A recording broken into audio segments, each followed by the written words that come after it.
Hey kiddos, this week we are looking at converting fractions, decimals, and percents between the like. So let's dive right in. Now remember, when we're going from decimals to fractions or fractions to decimals, it's really important that we look at the placement of the number or the denominator to help us decide. So remember that our first digit is called the tenths place, followed by the hundredths and thousands. And we need to make sure that the last digit is in the place value that says its name. So for instance, this is the tenths place, so that 5 needs to be in the tenths place. This other one would be 257 thousandths, so the 7 needs to be in the thousands place, okay? So starting here, we have a 2 in the tenths place, which tells us our denominator is a 10. How many tenths do we have? We have 2. This 8 is also in the tenths place, so that's going to be our denominator. How many tenths do we have? 8. This one, this is in the tenths.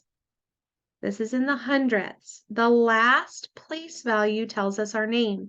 So we have 32 hundredths. That means my denominator is 100. How many do I have? I have 32. Over here, I have 4 in the tenths. I have a 0 in the hundredths. So if I were to read this, I would say that I had 40 hundredths. That's my denominator. How many hundredths do I have? I have 40. I have a 0 in the tenths, I have a 6 in the hundredths. So my last place value gives us its name. How many hundredths do I have? 6. Be careful with that one, not 60, just 6. This 2 is in the thousandths place. So I have thousandths. How many do I have? I have 12. 12 thousandths. Any questions, sweet faces? Bring them with you to class. All right, over to converting. Now we're going from a fraction to a decimal. A couple of tips. Remember, if we can make this into a 10, 100, or 1,000 using common denominators, we can absolutely do that. If not, we're going to have to divide. Remember that this fraction bar literally is telling you to divide. So 3/4 means 3 divided by 4. The top goes in the house. That is grandma. And the bottom is the wolf. He is outside knocking. We're not letting him in. So let's take a look. 1/2, couple of options with this. This might be one that you just know. If I have half a dollar, I have 50 cents. Or you might have to divide it. If I divided it, it would be 2 divided into 1, putting that decimal. 2 does not go into 1, but it goes into 10 5 times. 5 times 2 is 10, nothing left. My decimal could be 5/10. Okay? 3/5 for this one. This is 3 divided by 5, or I can multiply both of these by 2. 3 times 2 is 6 over 10. So if I have a 6 in the tenths place, it looks like this because that is the tenths place. 15 over 8. Yes, I went there. We have improper fractions too, because every day you're in class, love bugs, is a day that you are closer to 7th grade math. And we're going to start treating you closer to being 7th graders than 6th graders. So hang on to your hats. So for this one, this is the same as 15 divided by 8. Okay, 15 divided by 8. Let's zoom in and walk this through. Move it up a little bit so we have some space. So 15 still goes inside. We have to fight our brain a little bit on this one, right? Because when we divide fractions, often the inside number is smaller, but for this one, it's not. So does 8 go into 15? Yes, it does. 1 times 8 is 8. 15 minus 8 is 7. Remember, we can add as many zeros as we need to. Bring down that 0 because 8 doesn't go into 7, but it does go into 70. 8 times 8 is 64. Subtract with borrowing. Leaves me 6. Add another 0. Bring it down. 8 times 7 gives me 56. Subtract with borrowing. Gives me 4. Add another 0. Bring it down. 8 goes into 45 times exactly, leaving me with nothing left over. So for this decimal, and I'm going to write it a little bit clearer. Let's erase that. This decimal, because it's improper, I know that I need a whole number, right? When the top is big, and the bottom is small. That means I have at least one whole. So for this one, I have one whole because I can pull out 8 pieces and still have 7 left. And then the 7/8 portion gives me 875 thousandths. Okay. This one too, top is big, bottom is small. I have some options. I can start with, well, let's make it proper. How many 2's can I pull out of 11? I could pull out 5 and still have 1/2 left, right? Because 5 times 2 is 10, add 1 is 11. So if I did that, I know that I have a whole number 5, and then I'm really only doing 1/2 as my fraction, which would be 5 and 5/10. Or I could do 2 divided into 11 and divide it out that way. Tons of options. All right, coming down here, again, I suggest pulling out your wholes first. I can pull out 6 because 6 times 4 is 24. That would give me 6 and 1/4. 1/4, think quarters, 25 cents. Okay, I could also do 25 divided by 4. That would also be an option. Okay, over to this one, I'm going to pull out my wholes first. I'm going to pull out 3. 3 times 12 is 36. Okay, when I do that, I am left with 42 minus 36 is going to give me 6. So then I have 6 over 12 with 3 wholes, 6/12, think 1/2, think 5/10. Questions with this one? I know we're getting a little bit trickier. Any questions? Bring them to class. All right, easy street. This was a little bit of a brain break, right? A little bit of a brain break because we're going between percents and decimals. And the cool thing about going by percents and decimals means using 100 because percent means per 100, right? So to make a decimal into a percent, we're multiplying it by 100, which means moving the decimal 2 times to the right. If we're going from a percent to a decimal, it means we're dividing by 100, which means we're moving the decimal 2 times to the left. So just a little bit of a reminder, if we're going from decimal to percent, that means times 100, which is 2 moves to the right. If we're doing, oh, I guess I should make that look like a percent. If we're doing percent to decimal, that means divide by 100, which means 2 to the left. So all we're doing is moving our decimal 2 to the right or 2 to the left. So let's start with this. We want it as a percent, so we're going to times it by 100, which means we're moving this decimal 2 times, gives us 44%.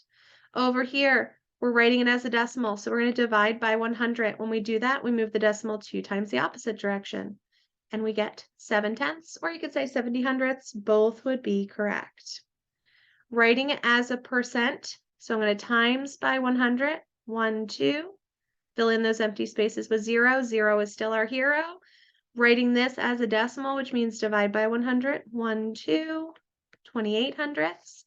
Coming down here, going to percent means multiply, 1, 2, 8%. Going backwards means divide by 100, 1, 2, 95/100. Questions?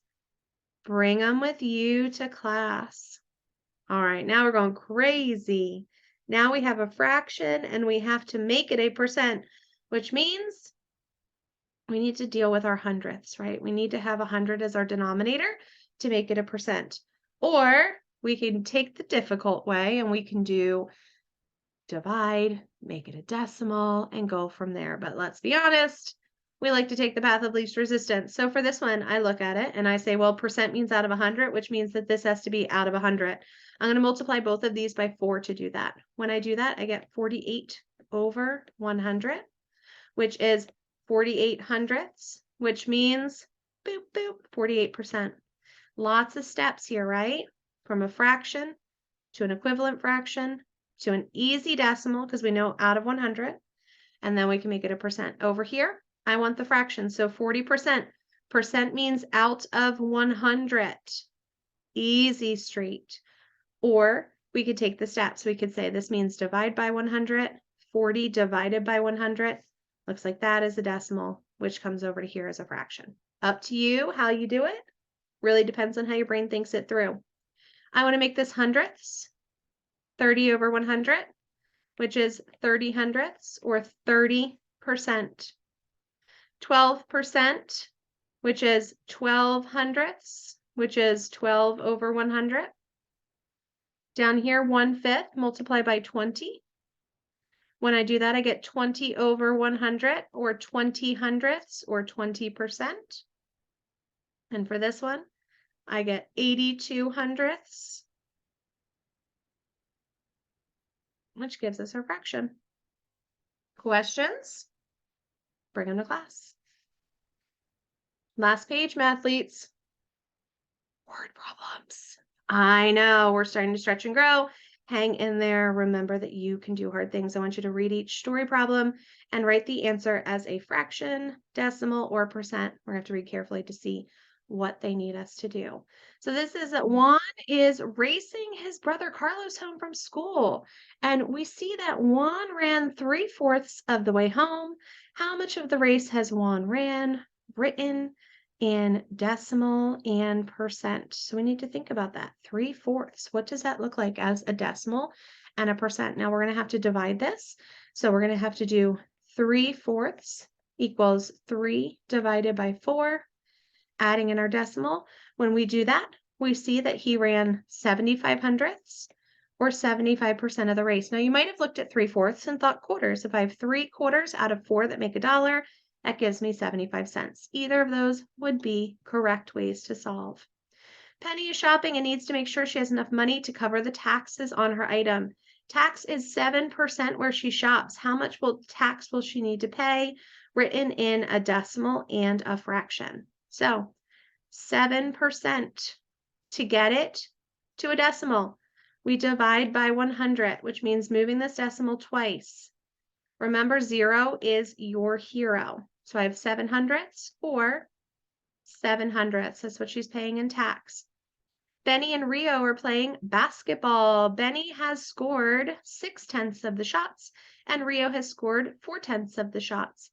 How many of the shots has Rio scored? Written in a fraction and a percent. So we're looking specifically at Rio. He has 4/10. So as a fraction, 4/10, and as a percent, we would need to multiply these both by 10 to get 40 over 100, or 40%. So 4/10 or 40%. Kim is making a sauce that requires a base to be 60% flour and 40% butter. How much of the base is flour? Written in decimal and fraction form. So 60% as a decimal means divide by 100. So 60 hundredths, or 60 over 100. 2 more. Fiona and Ginny walk through the park every week. Their trail takes them 1.32 or 1.32 miles. How far do they travel? Written in fraction of a mile and percent of a mile. This one was sticky, okay? 1.32 miles. As soon as we see this whole number, we know that we have more than a whole, right? So if we're thinking about a mile being 100%, we have to do 132, right? We're going over. Or we could say 132% of a mile. This one was sticky. If you have questions, bring them to class, okay? But 100% would be 1 mile. She walked more than a mile. She walked 1.32, or 1 32 of a mile, which would look like this. Okay, questions? Bring them to class. Quinn has a large box of supplies in his desk, and that has 1/5 pencils, 2/5 crayons, and 2/4 marker. What percentage of the supplies in his desk are crowns? So if we look at crowns, he has 2/5, which if we multiply would be 4/10, which if we multiply again to get it over 100 would be 40 over 100, which would be 40 hundredths, or 40%. Any questions, sweet faces? Bring them to class.